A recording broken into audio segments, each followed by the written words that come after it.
Bienvenue dans votre émission Résilience, une émission réalisée en partenariat avec le projet Protège, financé par l'Union européenne et piloté par la communauté du Pacifique. Dans ce numéro, nous nous intéressons à la valorisation des déchets organiques. Coquilles de nacre, mues de crevettes ou déchets verts, autant de matières qui peuvent améliorer la fertilité de nos sols et soutenir des économies circulaires. Pour comprendre ces enjeux, nous sommes allés tourner en Polynésie française et en Nouvelle-Calédonie. En Polynésie française, sur le plateau de Taravao, au cœur de la presqu'île de Taïarapu à Tahiti. Bruno est à la tête d'un cheptel de près de 1100 bovins qui produisent du lait et de la viande. Il exploite également près de 250 hectares de pâturage pour nourrir ses bêtes. Ce matin, Bruno s'apprête à épandre l'une de ses parcelles. Comme de nombreux agriculteurs qui ont leurs exploitations sur des îles d'origine volcanique, ces sols sont très acides. En fait, pour être bien, il faut que ton sol soit neutre. On appelle ça un pH de 7. Et c'est un équilibre en fait qui se fait dans le sol. Et si tu n'es pas à cet équilibre, si tu es un peu trop acide, ça détruit toutes les fonctions du sol. À la fois les fonctions de nutrition de tes plantes et à la fois les fonctions de nutrition de tous les animaux qu'il y a dans le sol. Il n'y a pas que les vers de terre, il y a plein de choses. Il y a des protozoaires, il y a des bactéries, il y a des champignons. C'est hyper compliqué. Et tout le monde, par contre, tous ces éléments-là ont besoin d'un sol autour de stabilité. 7 à peu près. 7, 7,5, ce serait parfait. Et ici, on se situe souvent à 5, 5, 6. On a du mal à être à 6, on est plutôt vers 5, 5. Afin de faire baisser l'acidité de ces sols, Bruno a accepté de participer à des tests supervisés par les directions de l'agriculture et des ressources marines de la Polynésie française dans le cadre du projet Protège. Des tests pour faire remonter le pH de sa terre avec un nouvel engrais naturel riche en calcium. On est en train de faire un essai avec de la poudre de nacre. C'est pour remplacer le carbonate de calcium.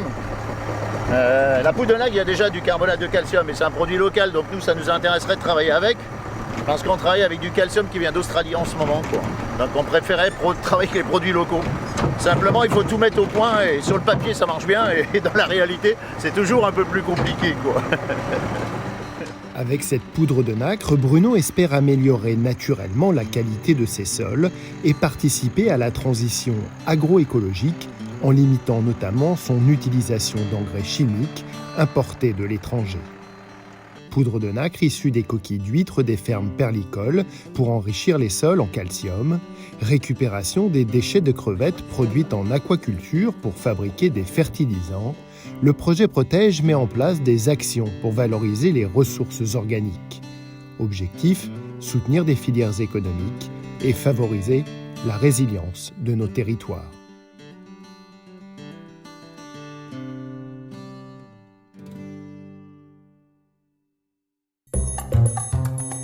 En Polynésie française, la filière perlicole représente la deuxième ressource économique du territoire. Une fois les perles récoltées, les coquilles d'huîtres sont généralement exportées pour être transformées. Chaque année, environ 1700 tonnes sont vendues à l'étranger, notamment pour l'industrie du luxe. Le reste est laissé à l'abandon. Considérées comme un sous-produit, ces coquilles sont pourtant utiles pour la fabrication de produits cosmétiques, alimentaires ou agricoles. Alors la direction des ressources marines et le projet Protège cherchent à valoriser cette ressource. Actuellement, il y a un stock de nacre que les perliculteurs n'ont pas exploité, qu'ils laissent sur les atolls, qu'ils enterrent, qu'ils utilisent pour diverses utilisations, même du remblai de route, etc. ou autre chose. Mais derrière, l'idée, voilà, c'est d'exploiter ces déchets, ne pas les enterrer simplement, puisque chaque nacre a de la valeur. La nacre, potentiellement, on peut l'utiliser, vous allez le voir, en agriculture, mais on a lancé une thèse aussi sur la mise en place d'un béton à partir de coquilles qui a des qualités innovantes et potentiellement très intéressantes, pour toujours dans l'idée d'autosuffisance dans ces atolls éloignés, où tout doit être importé de Tahiti et de l'extérieur. Les directions des ressources marines et de l'agriculture travaillent notamment sur la production de la poudre de nacre comme engrais naturel. Alors la nacre elle arrive dans des sacs comme ça, bien remplis, des tout à moutou. Et puis on l'étale, voilà, pour qu'ensuite on puisse la broyer.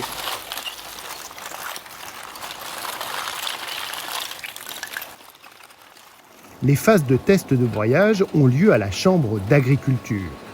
Un broyeur y a été installé par la société Kotuku Fakaraba qui souhaite produire les premières poudres de nacre. Jimmy Po, l'agent technique en charge de ces opérations, dépose des poignées de coquilles dans la machine. Elle descend. La nacre elle descend par ici, qu'elle puisse broyer à l'intérieur et elle tombe au-dessous dans le caisson. La nacre est réduite en poudre plus ou moins épaisse, entre 1 et 4 mm, selon les usages recherchés.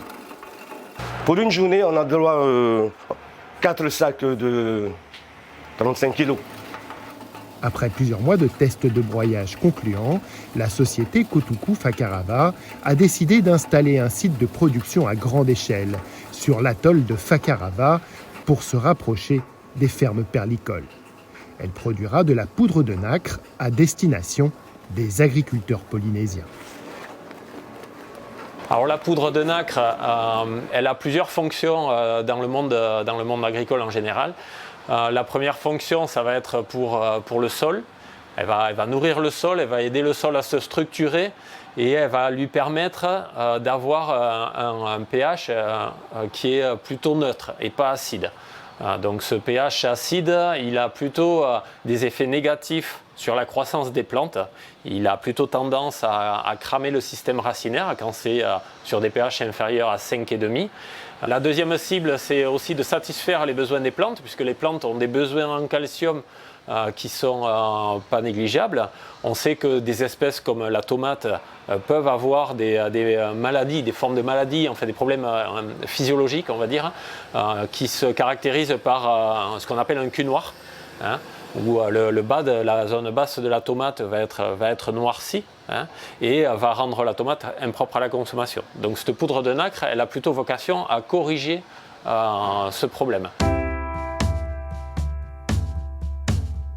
La tomate à cul noir, c'est un problème rencontré par de nombreux agriculteurs polynésiens. Direction Papeari, au sud de l'île de Tahiti. Jean-Baptiste y exploite 2 hectares de culture maraîchère bio, notamment de la tomate. Aujourd'hui, c'est jour de récolte. Alors ici, la parcelle est fait à peu près 200 mètres carrés. Sur 200 mètres carrés, on a à peu près sur 500 plants. Alors sur 500 plants, on récolte là, on est presque à 1,7 tonne. Jean-Baptiste a choisi de cultiver des tomates bio, bien que le temps de récolte soit un peu plus long. Environ 4 mois contre 3 pour une tomate conventionnelle. Arriver dans le système dans l'agriculture biologique, cela permet en fait non seulement la santé humaine, mais aussi la santé du sol. Quand on voit actuellement, là le sol est riche, tout en riche, et on voit pas d'impact sur l'environnement en fait. Des sols et des tomates en bonne santé pour une alimentation saine et respectueuse de l'environnement. Mais lors de sa première récolte, Jean-Baptiste a été victime de la tomate à cul noir. Alors le cul noir, c'est une tache noire en fait. Bon, en voyant ça, du coup, on voit que la tomate manque de calcium. Il y a un manque de calcium. Le souci, c'est que quand il y a le cul noir, et du coup, la tomate est pourrisse. Voilà, c'est ça le problème. Du coup, c'est pas vendable. Tu vois, ça, c'est à jeter. Alors, ça touche quand même 40% de la récolte sur la première production. Comme pour toute exploitation située sur des terres volcaniques, les sols de Jean-Baptiste sont acides et pauvres en calcium. Pour résoudre son problème de tomates, la direction de l'agriculture de la Polynésie française, la DAG et le projet Protège lui ont donc proposé de tester la poudre de nacre broyée à partir des coquilles d'huîtres perlières des Tuamotu. L'avantageux avec ça, c'est que ça agit vite sur la plante. J'utilise ça en amendement du sol, ça veut dire on enfouit dans la terre, on mélange, et aussi à la deuxième floraison, ça veut dire au deuxième stade, je le traite en foliaire. Du coup, il faut compter en dosage, c'est 100 ml pour 5 litres d'eau. Bien secouer et pulvériser à partir de 15h, en fait, fin d'après-midi. Parce qu'il y a le soleil aussi, bon, il faut tout calculer, quoi. Pour l'amendement de son sol, Jean-Baptiste épand à la main la poudre de nacre sur ses futures parcelles afin de faire remonter leur pH et de les rendre riches en calcium. Après plusieurs mois d'utilisation, les résultats sont très positifs en comparaison du calcium importé en granules de l'étranger qu'il utilisait jusqu'ici. Là, on voit vraiment que la tomate elle se porte bien, hein, parce que c'est grâce à ça, le calcium. Hein. S'il n'y avait pas le calcium, on peut dire là, ça peut monter à 60, voire 80% de perte. Hein. Et du coup, on voit bien que la concentration de calcium elle est plus élevée que par rapport à celui-là, de l'importation. En se passant d'intrants de nacre importés de l'extérieur, Jean-Baptiste limite également ses émissions de CO2 et valorise des produits locaux. La nacre est aussi utilisée pour l'alimentation animale sous forme de poudre ou d'écailles grâce à un broyage moins fin. Bruno, l'éleveur de Taravao, mélange la poudre au fourrage donné à ses bovins pour améliorer la qualité du lait, et les éleveurs de poules leur donnent des écailles pour fortifier la coquille des œufs. Pour les vaches laitières, on sait que les vaches laitières, une fois qu'elles ont fait le veau et qu'il y a la montée de lait, elles peuvent se retrouver en hypocalcémie, en fait ce qu'on appelle par raccourci la fièvre de lait. C'est-à-dire que la vache va être carencée en calcium et il ne faut surtout pas que ça soit le cas. Sinon elle va consommer le calcium qu'elle a dans ses os pour satisfaire la production de lait à destination de son veau ou à notre destination. Les élevages avicoles, notamment les poules pondeuses, la poudre de nacre est importante, le carbonate de calcium est important dans la constitution de l'œuf. Alors un œuf, ça se construit, ça met 24 heures pour se construire. Et dans ces 24 heures, en fait, il y a une phase qui va entraîner une grosse accumulation de carbonate de calcium. Et cette accumulation de carbonate de calcium va faire la solidité de la coquille. Donc au fil du temps, une jeune poule va arriver à avoir des coquilles dures, une vieille poule aura des coquilles potentiellement plus fragiles, et si les apports de calcium ne sont pas faits correctement, en fait, ces œufs vont se fissurer. Et cette fissure, en fait, peut entraîner l'introduction dans l'œuf d'agents microbiens type salmonelle. Donc on est vraiment, la solidité de la coquille est un point clé de la production et c'est en quelque sorte un élément de sécurité pour le consommateur. En Polynésie française, bien avant le commerce des perles, la nacre a été valorisée dès l'installation des premiers peuples polynésiens dans de nombreux domaines du quotidien. La nacre a toujours été utilisée par les Polynésiens. Quand ils sont arrivés ici, ils n'avaient pas de métaux, ils n'avaient rien d'autre. Donc ils cherchaient des coquillages et tout qui étaient plus solides pour pouvoir couper, pour pouvoir faire des pelles, pour pouvoir creuser, etc. Et des fouilles menées par le professeur Eric Kant de l'université, justement, m'avait envoyé des photos de peignes à tatouer, de leurres de bonite, etc. sur un site des Marquises. Autour des années 1000, où on voit déjà que le Polynésien avait façonné cette nacre et cette coquille à des usages très différents, à la fois ornemental pour s'habiller, mais aussi d'usages communs, le tatouage, les hameçons pour se nourrir et tout. Donc la nacre, elle est utilisée depuis les premiers Polynésiens et depuis la nuit des temps. La direction des ressources marines a mené une vaste étude sur les valorisations potentielles des coquilles de nacre. Cette étude recommande notamment de renforcer la filière d'artisanat d'art. Au Fénois, plusieurs ateliers confectionnent des objets et des bijoux fabriqués à base de nacre. C'est le cas de l'entreprise familiale Procop. Temana est le fils du fondateur et responsable de l'atelier. Procop rachète à des perliculteurs des Tuamotu des coquilles d'huîtres. La nacre brute, elle se présente comme ça, quoi. Et là, on va travailler de telle sorte à avoir la nacre comme ça, où on enlève toutes les cailles, et ensuite l'avoir comme ça, où on vire au fait toutes les rayures du décapage. Le décapage, c'est des meules au diamant pour virer justement toutes les écailles. Après le décapage et le ponçage, la nacre est polie pour être travaillée. Là, on a l'exemple parfait, c'est ces nacres-là. Elles partent comme ça, mais à la gravure au laser, quoi. Donc on utilise le laser surtout pour faire tout ce qui est les logos, pour respecter les chartes graphiques, quoi. Donc là, toute cette gravure-là a été faite au laser. Et là, manuellement, on va faire les frises en fait, qui vont orner le logo principal, quoi. Coquilles gravées au laser et à la main, et confection de bijoux. Des boucles d'oreilles, des pendentifs finement ciselés, des colliers. Les possibilités de création sont infinies. Après, on va commencer à regarder vraiment les pièces high level. Et ça va plutôt être là, alors. Donc là, c'est plus tout le savoir-faire de l'atelier depuis 32 ans maintenant, quoi. Donc d'accord, on fait des petites choses, des petits bijoux et compagnie, mais on peut aussi aller dans des trucs vraiment, entre guillemets, extrêmes, quoi. Comme par exemple là, tu as le mélange de plusieurs travaux, quoi. Tu as l'incrustation, tu as la valorisation de la perle, la nacre en elle-même, le tressage. Des pièces exceptionnelles pouvant atteindre plusieurs dizaines de milliers de francs. Les clients sont au rendez-vous et l'entreprise se porte bien. Mais depuis quelques années, Procope doit faire avec des nacres de moins bonne qualité. Les nacres sont déjà moins grandes qu'avant, moins épaisses qu'avant. Après, on a eu aussi tout ce qui était maladie dans les lagons et compagnie, donc on fait avec, quoi. Donc on s'adapte. C'est sûr qu'avant, on travaillait sur des produits de meilleure qualité, c'était plus gros, plus épais.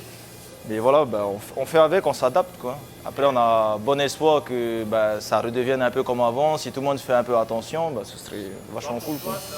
Pour l'artisanat, la taille de coquille idéale doit se situer autour de 12 cm pour 3 mm d'épaisseur. La direction des ressources marines veut ainsi encourager une filière de grossissement des nacres pour soutenir les artisans et l'emploi local.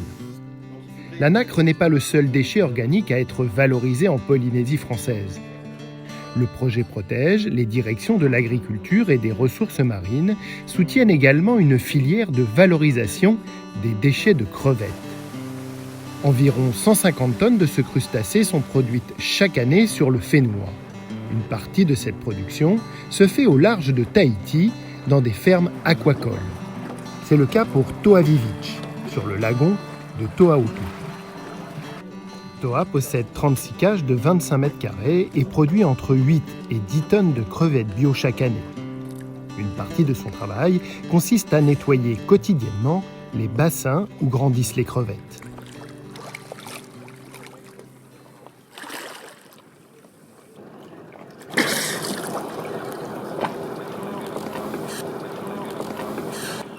Voilà, en fait, c'est ça qu'on récupère. Du début.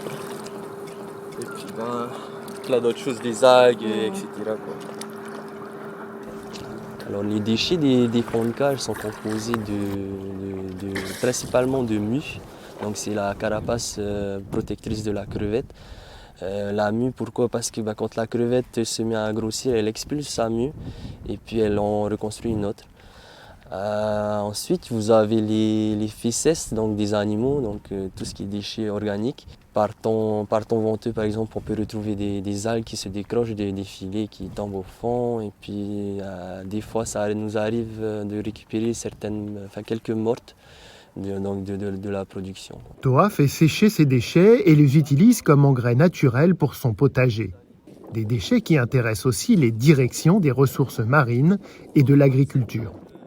On s'est rendu compte au fil des rencontres qu'on avait des producteurs de crevettes qui avaient des déchets qui pouvaient présenter un fort intérêt pour le FAAPU, pour l'agriculture, et notamment pour la stimulation des défenses des plantes et la protection fongique des plantes. Dans le cadre du projet Protège, des analyses sont menées sur ces déchets de crevettes. Donc, la première chose que je fais, c'est de tailler un seau. Touani Toussaint est zootechnicienne à la direction des ressources marines et participe à ces analyses. Donc, je transverse tout l'échantillon dans le seau. Mues, algues et crustacés morts sont triés et broyés pour obtenir des échantillons séparés. Des analyses en laboratoire seront faites pour connaître leurs différentes propriétés, notamment pour produire du chitosane. Le chitosane, lui, ça va être un stimulateur de défense naturelle de la plante. Il va permettre à la cellule et à la plante de mettre en place un système défensif, on va dire, vis-à-vis de différentes conditions qui pourraient être agressives. Que ce soit des conditions climatiques, des problèmes au niveau du sol. C'est un produit qui, par exemple, sur la production de tomates, a eu des effets sur un champignon qu'on appelle Fusarium oxysporum. C'est un champignon qui est aussi présent sur la vanille.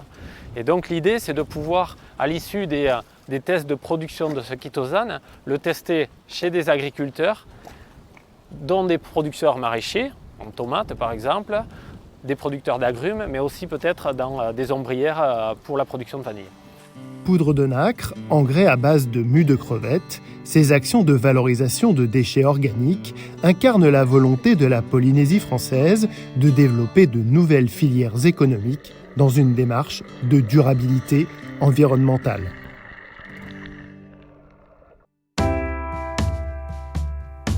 En Nouvelle-Calédonie, le projet Protège mène également des actions dans ce sens, avec le cluster Valorga qui fédère les entreprises du secteur de la valorisation des déchets organiques. Il mène des essais de fertilisation des sols à base de plusieurs composts. L'un de ces composts provient de la collecte de déchets verts. Il est fabriqué ici à la FOA, au SIVM Sud, le service intercommunal à vocation multiple. Erwan Kouapo est en charge de la gestion des déchets de ce SIVM Sud. Donc, première étape du processus, la zone de stockage des déchets verts, donc une zone dédiée pour les particuliers et professionnels sur nos déchetteries, donc notre commune, pour venir déposer le déchet vert brut. Déchets issus des jardins, de l'entretien des espaces verts. Vous avez des branchages, des troncs, des tontes de gazon, etc. C'est tout ça mélangé. En Nouvelle-Calédonie, seuls 15% des déchets verts est valorisé. Le reste est enfoui sous terre, sans aucune utilisation. Après plusieurs mois de stockage, les déchets du SIVM Sud sont broyés par une machine afin de réduire le volume de la matière. Ce broyat est ensuite transporté par tractopelle pour constituer ce que l'on appelle un andin. Donc, troisième étape du processus, après broyage, on met le broyat de déchets verts en andin. Donc l'andin, c'est cette forme, c'est un triangulaire, on va dire, où le broyat va travailler, c'est-à-dire qu'il va rentrer en compostage. Ce qu'on va rechercher sur les premières semaines, notamment de travail, pour avoir un compost fini, c'est la phase d'hygiénisation. Ça veut dire qu'il va y avoir une montée en température du produit, de la matière, qui va faire qu'une majorité des graines adventices, ça veut dire les mauvaises herbes, etc., vont être brûlées. Et tout ce qui peut être indésirable, notamment par exemple les bactéries de salmonelle. Une fois cette phase d'hygiénisation répétée plusieurs fois, l'andin est retourné régulièrement sur plusieurs mois pour que le compost s'enrichisse naturellement. Quand on fait du compost, on reproduit ce qui se passe dans les forêts. Okay, vous voyez, l'humus, tout simplement. Et le compost, en fait, c'est de la matière organique, tout simplement, avec des minéraux. Sur du déchet vert, on aura très peu d'NPK, azote, phosphore, potassium, on sera à moins de 7%, donc on sera qualifié comme un amendement. Donc le compost de déchets verts, c'est une matière organique qui va structurer votre sol, améliorer votre sol, qui va refaire venir la vie dans le sol, qui va aider au développement racinaire, qui va aider à une meilleure rétention d'eau des sols, etc. Une partie de ce compost va être utilisée par le projet Protège et Valorga, l'association néo-calédonienne qui fédère les entreprises du secteur de la valorisation des déchets organiques, pour réaliser une étude avec 4 composts différents pour observer leur impact sur la fertilisation des sols. Cette étude se déroule à Nessadiou, sur la côte ouest de la Nouvelle-Calédonie, sur une parcelle de l'Adécal Technopole. Olivier Ratierson est le directeur du Centre technique et d'expérimentation en maraîchage. C'est lui qui supervise l'essai. Il est accompagné de Chloé Sagliben de Valorga pour commencer la première étape de l'étude, caractériser différents échantillons de terre de la parcelle. Voilà, on va se mettre là. Donc on va faire le prélèvement. Donc 20 cm de côté d'arête et 25 cm de profondeur.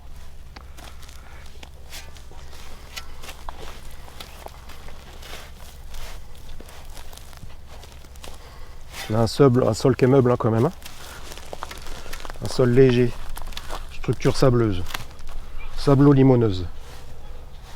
Donc on retire la motte et on la met sur la bâche. Donc déjà on voit que la motte elle tient sur le, elle tient sur la bêche, sur la pelle. Et par contre, quand on la met sur la bâche, ça se déstructure. Voilà, on est vraiment sur un sol sableux avec beaucoup de matière organique. Ce sont les débris du couvert végétal précédent. Olivier et son équipe vont répéter cette opération plusieurs fois dans chaque carré défini sur la parcelle afin de pouvoir observer sur un an les différentes évolutions du sol avec les différents composts ajoutés. On va faire plusieurs analyses et on verra cette évolution. Est-ce qu'il y a plus ou moins de matière organique? Est-ce que la structure évolue? Est-ce qu'on passe d'un sol léger mais qui va devenir plus structuré? Et puis on va regarder également l'évolution des rendements, puisque c'est un essai qui dure quand même un an. Donc il y aura plusieurs cycles de culture et on verra si les rendements s'améliorent ou pas en fonction du temps et en fonction des apports des composts. Pour cette étude, 4 composts différents faits à partir de déchets organiques vont être testés sur une vingtaine d'endroits de la parcelle avec entre autres des cultures de salade, de courgettes ou de choux. Alors du coup là c'est un échantillon de chacun des 4 composts qu'on va tester ici. Donc le premier ici c'est que du déchet vert de la plateforme du SIVM Sud à La Foire. Ça c'est le compost produit par l'OCEF à Borail, donc déchets carnés, déchets copeaux de scierie. Ça c'est le compost du lycée de Pointe-Boute, donc c'est des déchets verts avec des déchets de cantine. Et le dernier c'est le compost d'OZD, donc qui est produit à Nouméa, donc c'est des déchets industriels, il y a un peu de déchets verts, de carton, etc., déchets de poisson, des choses comme ça. Du coup, l'objectif à long terme, c'est vraiment de voir pour chacun des composts comment il est utilisé, quels sont ses effets sur le sol et la plante, pour après, au niveau des agriculteurs, pouvoir promouvoir l'usage de ces composts en leur disant sur vos parcelles, on vous le préconise à telle dose hectare, voilà à peu près ce qu'on peut attendre comme type de résultat avec tel type de matériel, etc. etc. C'est vraiment aller promouvoir l'usage des matières organiques sur le territoire auprès du monde agricole. Que ce soit en Nouvelle-Calédonie, en Polynésie française ou à Wallis et Futuna, le projet Protège multiplie les actions de valorisation de déchets organiques afin d'encourager des économies circulaires, l'autosuffisance et des pratiques résilientes pour protéger les ressources de nos territoires.